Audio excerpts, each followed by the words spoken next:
children's message.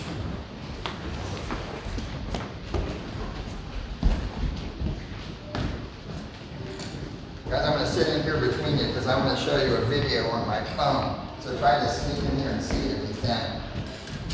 I will have a couple more folks coming, but if you can see it, I want you to try to peek at this video. Last week, my wife and I were on vacation in Gatlinburg, Tennessee, and we went to this cool aquarium. What's that video of? It is a shark, and you see how close I am to it? And I want you to notice something. The shark, and later on some other fish, are going to swim over top of me. So how is it that fish are going to swim over me?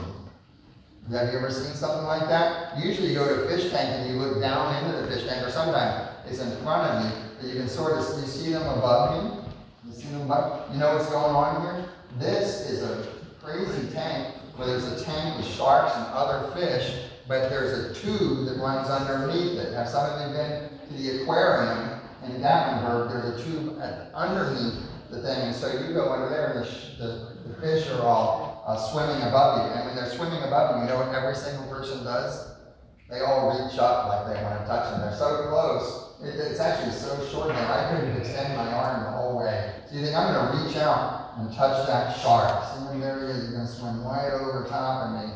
And that's what we do when we see something really cool. We think, I'm going to reach out and touch it, right? So today, in the gospel lesson, Jesus was transfigured. That's a big fancy word, and it means that his appearance changed, right? And Jesus was showing them who he really is, right? That Jesus isn't just a great teacher, or Jesus isn't just a great prophet.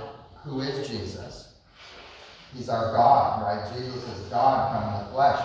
And so some people were enemies of Jesus, but the people who believed in Jesus, when they knew who he was, you know what they wanted to do? Like in that tank, we want to reach out and touch him, right? Because Jesus was loved by many people, and those people wanted to hold on to Jesus and wanted to hug to Jesus, right? So Mary Magdalene, when she saw Jesus after he rose from the dead, she literally grabbed a hold of him, right? And said, don't hold on to me yet, I'm going back to the Father. So when we see and get it, when we see something really cool and awesome, what do we want to do? Reach out and touch it. So we know who Jesus is, and we want to reach out and hold on to him as our Savior, right? So today we confess, Jesus is our God, Jesus is our Savior. We hold on to him, right? Okay, thanks for coming up, guys. You can head back to your spots, and we'll sing the hymn of the day.